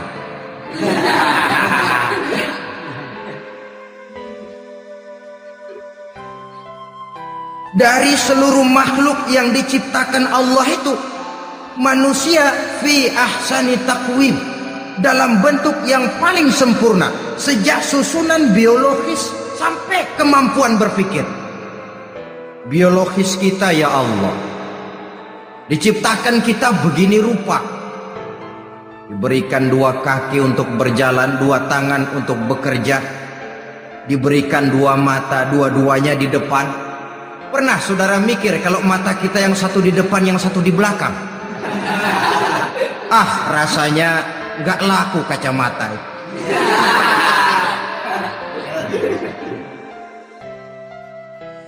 Diberikan hidung dengan 2 lubang, tahu betul Allah ke bawah lagi lubangnya. Coba pikir kalau lubang hidung kita menghadap ke atas. Aduh, kalau musim hujan repot jagain hidung. Laqad khalaqnal insana fi ahsani taqwim. Sungguh telah kami ciptakan manusia dalam bentuk kejadian yang paling sempurna ketimbang makhluk-makhluk Allah lainnya. Nah, kesempurnaan manusia ini oleh karena hidupnya terdiri dari 2 unsur pokok. Pertama unsur jasmani dan kedua unsur rohani, jasad dan roh. Jasad yang terlihat sekarang ini, potongan saudara yang ngejedok di depan saya ini jasad saudara. Ini yang berasal dari saripati makanan yang dimakan oleh bapak ibu kita. Lalu hasil kerjasama yang baik antara ibu dengan bapak, terwujudlah kita. Kalimat langsungnya, jasad ini berasal dari tanah yang tadi berubah dari bayi, remaja, dewasa, meningkat hari tua. Yang berubah itu jasmani kita. Kenapa? Karena jasmani itu materi, benda, daya tahannya terbatas. Dia berubah oleh pergeseran masa dan pertukaran waktu. Apa ada orang makin tua makin cakep? Jasmani oleh karena dia materi, dia berubah oleh pergeseran masa dan pertukaran waktu. Nah, yang menyebabkan jasmani itu bergerak karena ada roh di dalamnya. Ini yang menyebabkan kehidupan. Ini yang menjadi sumber kehidupan, pusat kesadaran dan pengertian dalam kehidupan manusia. Tanpa roh dalam diri kita, maka jasad kita, pernah lihat orang mati? Itu kalau orang mati, coba perhatikan. Apanya yang kurang? Kupingnya masih ada, tapi sudah tidak sanggup mendengar. Matanya masih lengkap, tapi tidak mampu melihat. Jangankan melihat, terbuka saja tidak. Mulutnya masih ada, tapi sudah tidak bicara lagi. Telinganya cukup, tapi sudah tidak sanggup mendengar. Kakinya lengkap, tapi tidak mampu lagi berjalan. Apa penyebabnya itu? Ternyata jasmani kita, jasad ini, manakala sudah ditinggalkan oleh roh, dia tidak akan bisa berdaya apa-apa, tidak mampu berjalan, tidak pula berbuat, tidak pula bekerja apapun saja.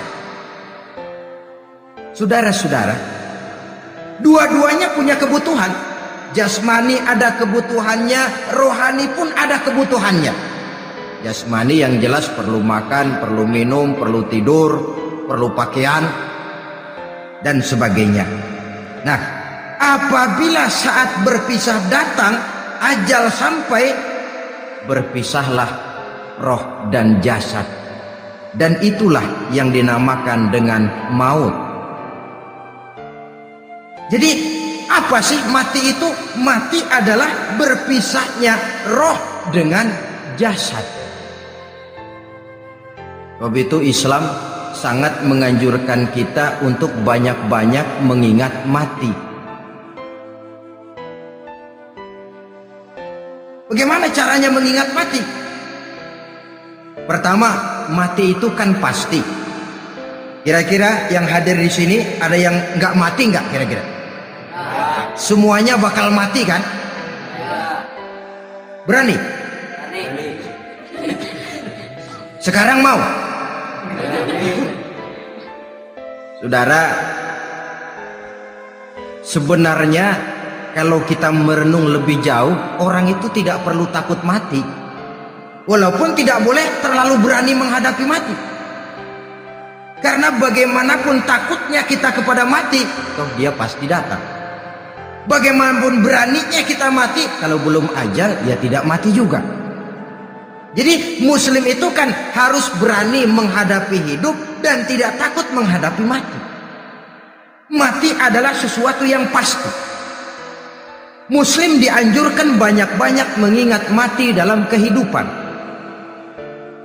Caranya bagaimana? Pertama, berziarah, nengokin teman yang sakit. Ya? Suka nengokin teman yang sakit enggak? Oh, itu pahalanya kata Nabi.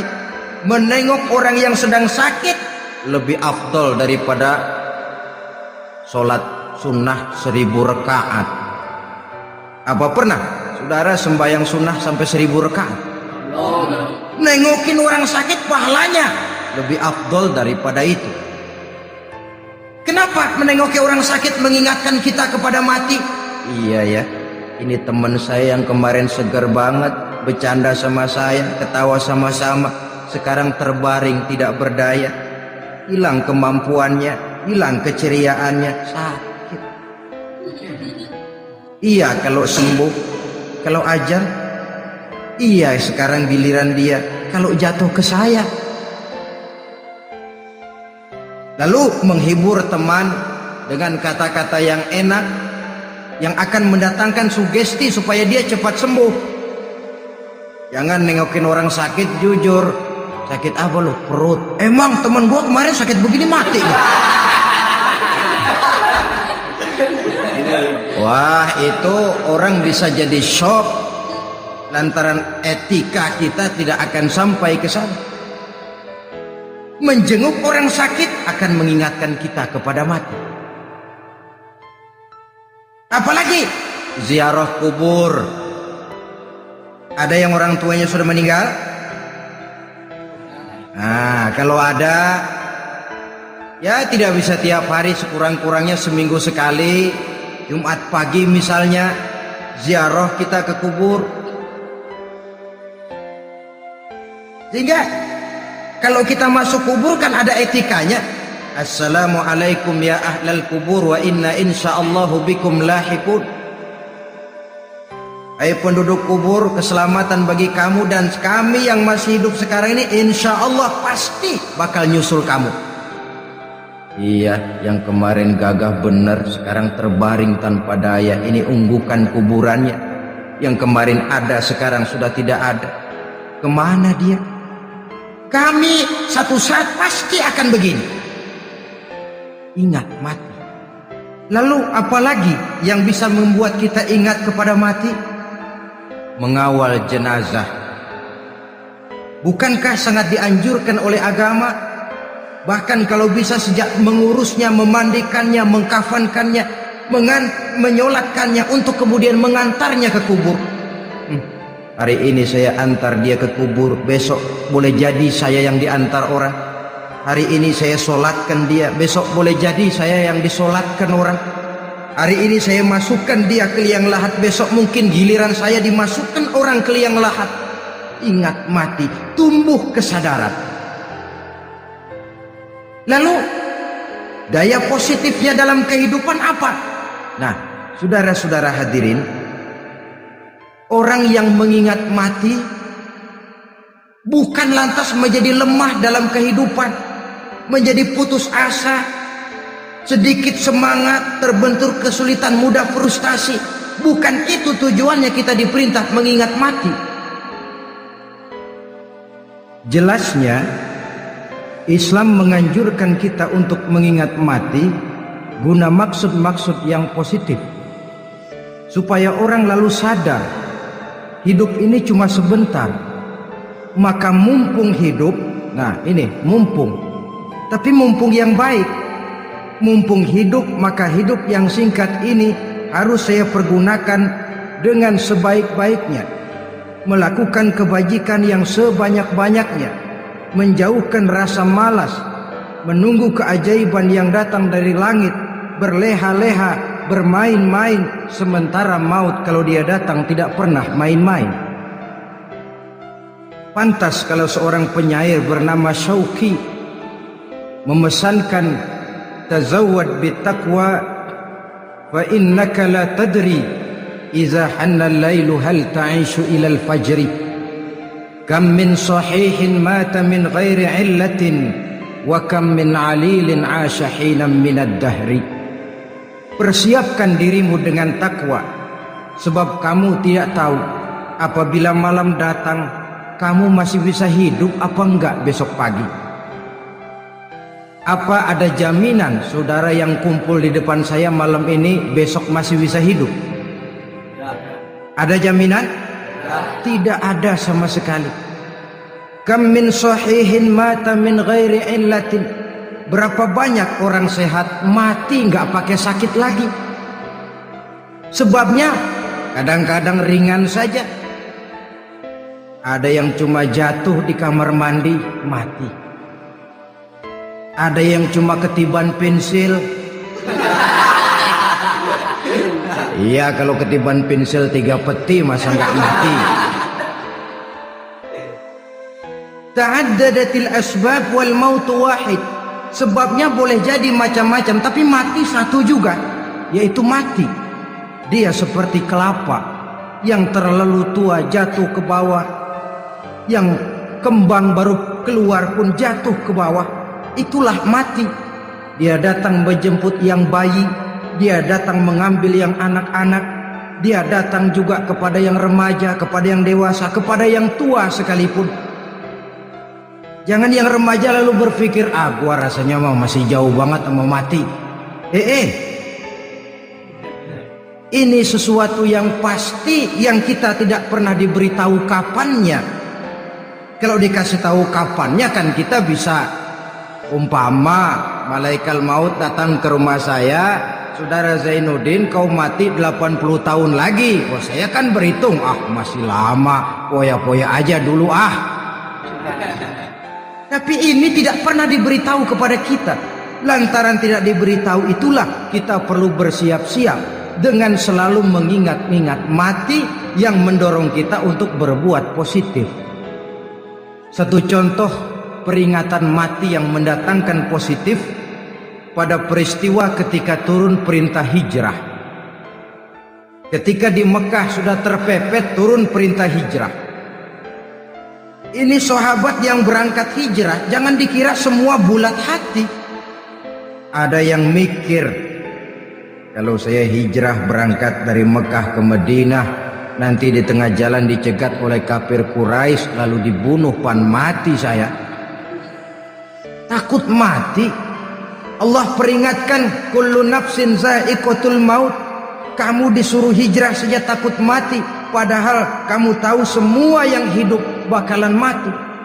Diam saja di Mekah mati, hijrah ke Madinah pun akan mati. Mendengar ayat ini, Sayyidina Umar bin Khattab seperti dibakar semangatnya. Kalau sebagian sahabat hijrah sembunyi-sembunyi, beliau mau hijrah itu malah bajingan Quraisy dikumpulkan ke Ka'bah. Pidato, ya ma'syara Quraisy, dedengkot Quraisy, dengerin. Besok pagi yang namanya Umar bin Khattab mau hijrah dari Mekah ke Madinah. Siapa yang kepengen kepalanya berpisah dengan badannya, persilahkan cegat Umar di jalanan. Besok dengan tenang dia berangkat hijrah, gak ada yang berani nyegat. Quraisy juga barangkali mikir, gue ngapain nyegat penyakit.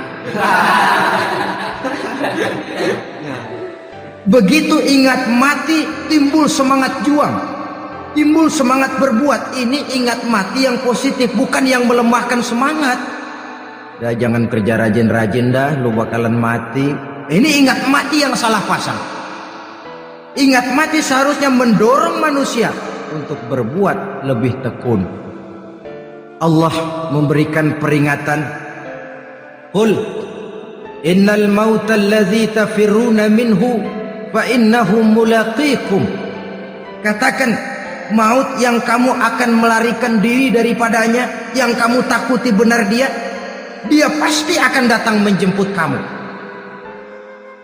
Saudara-saudara hadirin yang saya hormati, datangnya memang tidak kita harapkan yang namanya maut, tapi sekali dia datang tidak ada pintu tempat kita lari. Dia memang tidak pernah kita undang, tapi sekali dia datang mengetok pintu, kekuatan apa yang bisa menolak? Dia sebuah tanda seru dalam kehidupan. Apa yang menyebabkan orang takut mati? Pertama barangkali karena dia tidak tahu bagaimana kehidupan sesudah mati. Alam kubur gelap, alam akhirat gelap, sehingga dia bingung. Lantaran bingung lalu jadi takut. Yang kedua boleh jadi oleh bayangan-bayangan dosa yang pernah dia kerjakan di dunia ini. Kerjanya cuma menumpuk dosa. Dia gembira, bahagia, tertawa di atas tumpukan dosanya, merasa segan berpisah dengan seluruh kehidupan ini. Sehingga boleh jadi maut adalah sesuatu yang ditakutkannya benar dalam kehidupan. Tapi bagaimanapun takutnya, tidak ada tempat lari dari dia. Dalam ayat lain Allah jelaskan, ainama takunu yudrikumul mautu walau kuntum fi burujim musayyadah. Di mana saja kamu berada, dalam benteng yang paling tangguh sekalipun, maut pasti akan datang menjemput kamu. Nah, bagaimana caranya maut datang menjemput kita? Bila datang dia, sang malaikat pencabut nyawa, malaikat Israel namanya, hendak mengambil ruh kita. Dalam suasana macam begitu, di akhir kehidupan dunia, dalam berhadapan dengan sakaratul maut, terbagilah manusia dalam dua bagian besar. Pertama, yang menghadapi sakaratul maut itu dengan husnul khatimah, baik di akhirnya, sehingga pada saat ruhnya berpisah dengan jasadnya, kelihatan dia seperti senyum, mukanya cerah. Bahkan sebelum itu boleh jadi dia sempat meninggalkan pesan-pesan yang baik. Ada yang sempat azan, ada yang sempat baca Quran. Pernah kan nemui orang yang mau mati seperti itu? Yang sempat azan, yang sempat baca Quran, yang sempat meninggalkan wasiat-wasiat yang baik. Sebab apa? Malaikat maut datang menjemput mereka juga dengan baik-baik. Dicabut ruhnya perlahan-lahan, tapi sungguh pun perlahan-lahan. Pedihnya, sakitnya tetap tiada tara. Rasulullah Shallallahu Alaihi Wasallam, dikala beliau hendak berhadapan dengan sakaratul maut, diceritakan mencelupkan tangannya ke dalam gelas berisi air, lalu mengusapkannya ke muka beliau seraya berdoa, "Ya Allah, mudahkan saya dalam menghadapi sekarat ini." Beliau juga yang mengatakan bahwa sakitnya sakaratul maut sama dengan 300 kali bacokan pedang. Sehingga kita diajarkan doa. Di antara doa selamat itu kan ada Allahumma hawwin alaina bi sakaratil. Ya Allah, mudahkan saya di dalam menghadapi sakaratul maut itu. Ketika ruh ini keluar dari jasad, mata masih mengikuti ruh itu. Jika kadang-kadang ada yang matanya terbelalak dan tidak sempat ditutup, terbuka terus, mengikuti ruh itu keluar dari jasadnya.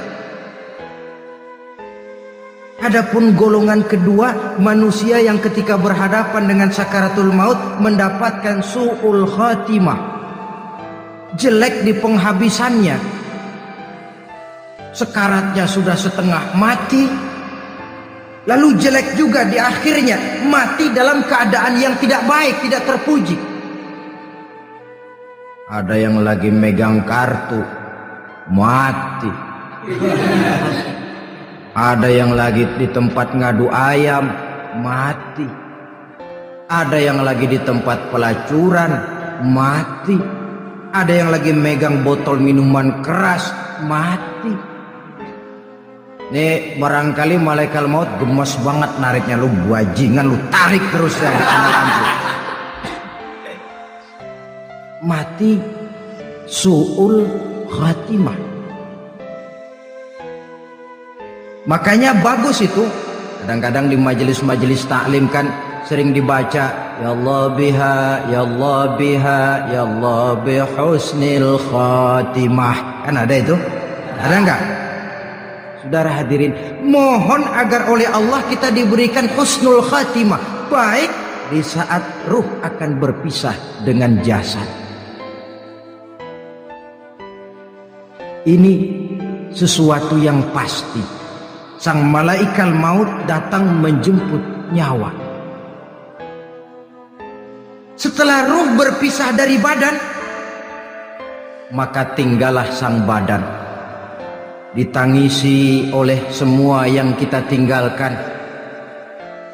Sehingga kepada putrinya Fatimah, ketika malaikat maut datang hendak menjemput baginda Nabi, beliau berkata kepada anaknya, Fatimah, kamu tahu siapa yang datang?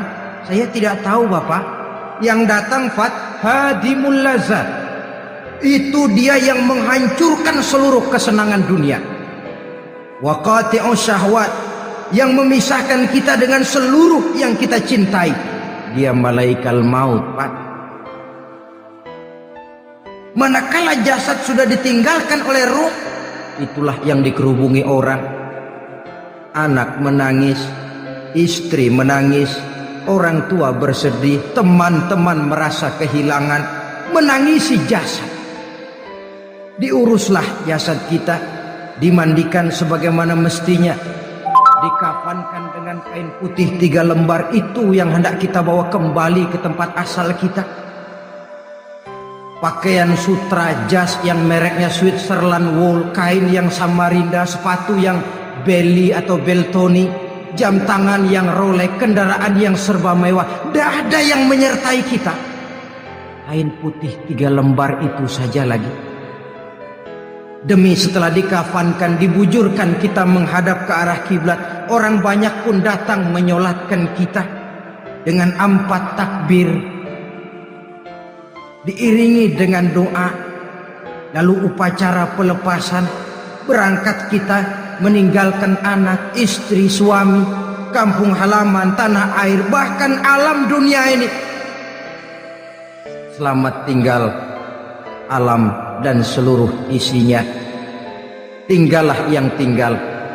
Saya akan kembali ke tempat asal dari mana saya datang, untuk kembali mempertanggungjawabkan seluruh perbuatan saya dalam kehidupan ini.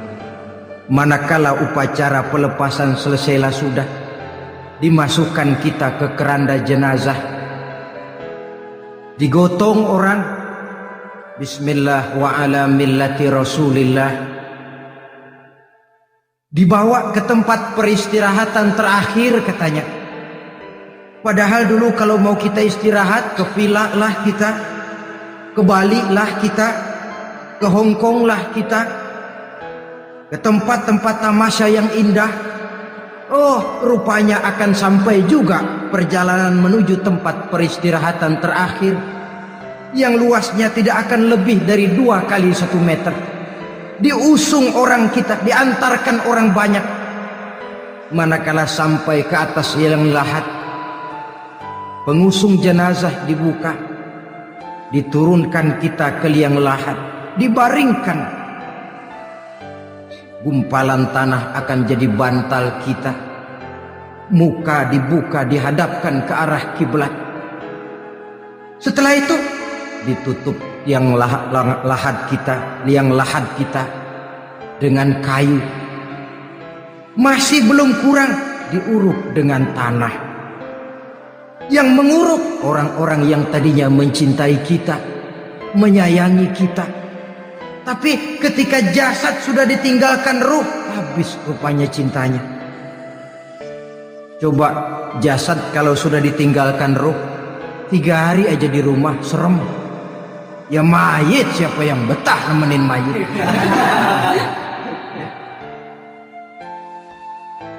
Lalu bila upacara pemakaman selesai, maka berusahalah semuanya. Para pengantar akan kembali ke rumahnya masing-masing. Maka masuk kita ke alam kehidupan, yaitu yang disebut alam barzakh atau alam kubur. Apa selesai hidup sampai di situ? Tidak. Hanya beberapa langkah setelah yang mengantar kita pulang. Diriwayatkan dalam hadis Bukhari dan Muslim, bila seseorang sudah diletakkan di kuburnya, lalu yang mengantar kembali pulang, maka roh si mayit akan dapat mendengar bunyi terompah orang yang pulang itu. Bunyi terompahnya terdengar. Datang 2 malaikat menanyakan dia dengan pertanyaan-pertanyaan yang kalau bisa dijawab dengan betul. 2 malaikat yang bernama Munkar Nakir akan bilang, jawabanmu betul, tenanglah kau di sini, naumatal arus, tidurlah kau di sini seperti tidurnya pengantin. Orang yang baik-baik di alam kuburnya akan mendapat nikmat kubur, sehingga masa penantian yang lama. Sebab jangan lupa, kita masuk ke kubur itu kan menunggu sampai datangnya hari kiamat. Jadi kalau kiamat umpama masih 1000 tahun lagi, ya 1000 tahun kita menunggu. Orang yang baik-baik penantian di alam kubur, kata malaikat, naumatal arus, tidurlah kamu seperti tidurnya pengantin. Bagaimana sih tidurnya pengantin? Gak berasa. Iya, kata anak sekarang, endah aja udah. Begitu mendusin pagi, kata lakinya, malam sebentar bener ya Neng. Sebentar betul katanya malam. Iya tentu saja tidak terasa. Kenapa? Dia tidak pernah memikirkan waktu. Terbawa oleh kenikmatan dan kelezatan yang dirasakannya dalam kehidupan. Tapi orang kafir, orang yang dosanya bertumpuk, tidak sanggup menjawab pertanyaan dua orang malaikat, maka dia akan mendapat azab di alam kuburnya terus menerus siang dan malam sampai datangnya hari kiamat. Ibarat maling ayam ketangkep, belum masuk pengadilan udah digebugin duluan. Kan begitu kan? Ada maling ayam nggak di sini? Nah, itu yang nyaut tadi pengalaman itu. Di sidang belum divonis, belum digebugin babak belur. Saudara hadirin, maka alam kubur bisa merupakan raudhatun min riyadil jannah, taman di antara taman-taman surga, pun juga bisa merupakan hufratun min hufarin niran, menjadi liang daripada neraka. Ada lagi riwayat yang dari Imam Muslim yang diperoleh dari Zaid bin Sabit. Zaid bin Sabit cerita, satu hari kami bersama Rasulullah SAW berada dalam kebun kepunyaan Bani Najjar. Rasulullah sedang duduk di atas keledai. Tiba-tiba entah bagaimana itu keledai terkejut, kaget, berontak, hampir Rasulullah jatuh. Rasulullah kemudian bertanya, rupanya di kebun itu ada kuburan tua, 5 atau 4 kuburan. Rasulullah lalu bertanya, saudara-saudara ada yang tahu nggak ini kuburan siapa? Nggak ada ya Rasulullah. Memang kenapa? Ini penghuni kuburnya lagi disiksa oleh Allah. Andai kata boleh saya mohon kepada Allah supaya kamu dengar seperti yang saya dengar, andai kata saja kamu kuat mendengarnya, saya pasti akan berdoa. Tapi sayang, saya yakin kamu pasti tidak akan kuat mendengar mereka mendapat azab di kuburnya. Hadis sahih riwayat Imam Muslim dari Zaid bin Sabit. Kehidupan di alam barzakh. Pak, iya kalau yang matinya dikuburin. Lah kalau yang matinya dia ceburin ke laut, dibakar, di medan perang hilang gak ketahuan kemana jenazahnya. Saudara, hilang kek, dikubur kek, di dalam lautan direndam kek, itu kan cuma logika kita. Menurut Allah tidak ada perbedaan orang mati dikubur di dasar lautan, atau dibakar sampai jadi abu, atau gugur di medan perang tidak ketemu jenazahnya. Entah mereka tetap masuk ke alam barzakh namanya. Jasad boleh hancur, tapi roh sebagai sumber kehidupan, pusat kesadaran dan pengertian, dia tetap ada, mengalami kebahagiaan dan kegembiraan, atau mengalami kepedihan dan penderitaan, bergantung kepada amalan yang kita lakukan dalam kehidupan di dunia ini.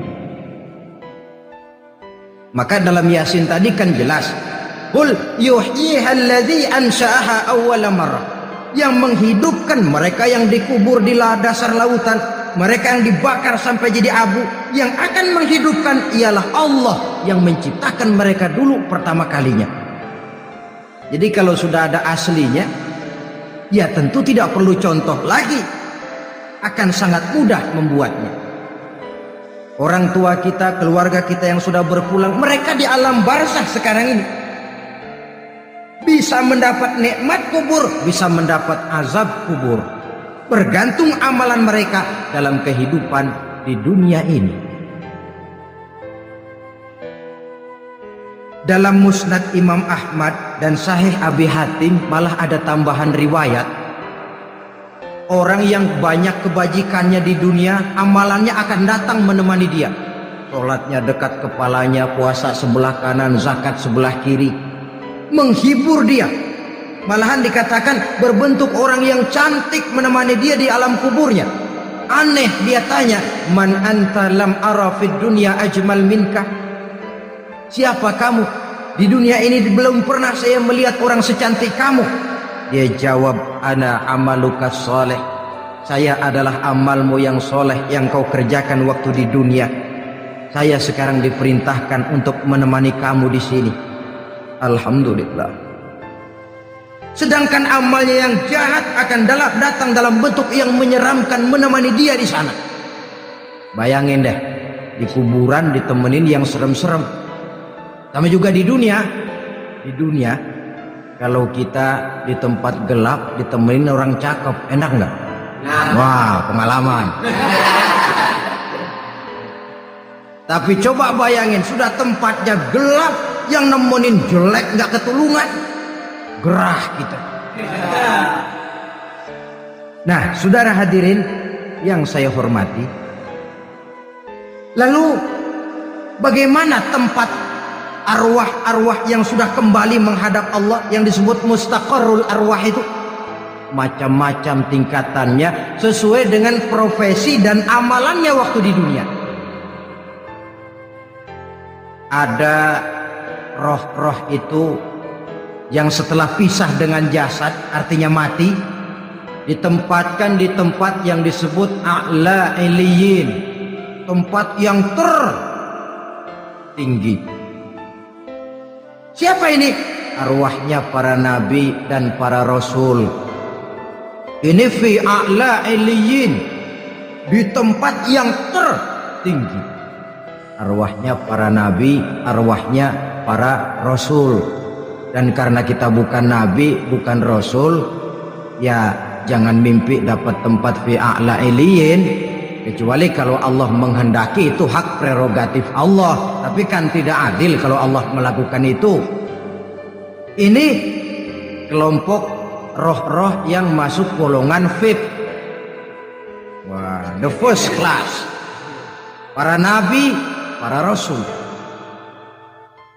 Lalu ada pula roh-roh itu yang setelah pisah dengan jasadnya diumpamakan seperti burung-burung hijau yang berterbangan di perkebun-kebunan surga.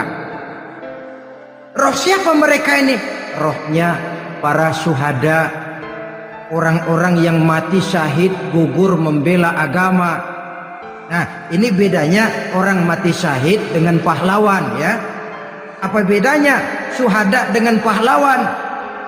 Kalau syuhada, orang yang gugur membela agama, niatnya karena Allah, mati syahid. Kalau pahlawan, orang yang gugur membela negara, orang yang dianggap berjasa kepada pemerintah. Klimaksnya, kalau orang mati syahid jelas surga, tapi pahlawan belum tentu surga. Kenapa? Bergantung kepada negara macam apa yang dibelanya dan pemerintah model mana yang dibelanya. Di negara-negara komunis misalnya, banyak nggak pahlawan? Dengan sekian tanda jasa yang mati di medan perang dan sebagainya. Kira-kira pahlawan komunis masuk surga enggak? Ya, kalau pahlawan komunis masuk surga, kita enggak kebagian kapling di surga barangkali. Inilah bedanya pahlawan dengan orang mati syahid. Kemudian ada pula roh itu yang tertahan di pintu surga. Tertahan di pintu surga. Ini seperti tadi, orang yang mati syahid tapi masih ada kaitan di dunia. Rasulullah pernah ditanya orang, ya Rasul, kalau saya maju ke medan perang bela agama, mati syahid, apa saya masuk surga? Ya, masuk surga. Kecuali kata Nabi, kalau masih punya utang. Nah, tertahan di pintu surga. Ada pula roh itu yang tertahan di alam kuburnya. Ini umumnya seperti tadi itu. Ada mempunyai dosa, mempunyai kesalahan, sehingga merasakan azab kubur. Ada juga roh itu yang tertahan di permukaan bumi. Mereka yang dalam hidup selalu menumpuk dosa-dosa yang besar, meninggal sebelum keburu untuk bertaubat. Saudara hadirin yang saya hormati, inilah yang kita khawatirkan.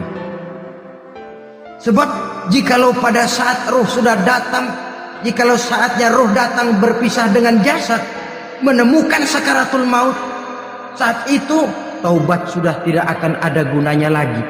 masuk ke alam kubur, mendapat azab kubur sampai datangnya hari kiamat. Berapa lama di alam kubur ini? Menunggulah kita sampai datang saatnya kiamat. Nah, saudara-saudara, apa tanda-tanda hari kiamat? Kapan dia akan datang? Bagaimana hal ihwal manusia pada saat terjadi kiamat? Bagaimana alam ini? Bagaimana perhitungan di padang mahsyar? Insya Allah akan saya ungkapkan pada bagian kedua dari ceramah ini. Insya Allah kita akan lanjutkan pembicaraan ini sampai kepada terminal paling akhir, surga dan neraka. Inilah saja pertemuan kita pada kesempatan kali ini. Terima kasih banyak atas segala perhatian. Mohon maaf atas segala kekurangan. Wabillahi taufiq wal hidayah. Wassalamualaikum warahmatullahi wabarakatuh. Waalaikumsalam warahmatullahi wabarakatuh.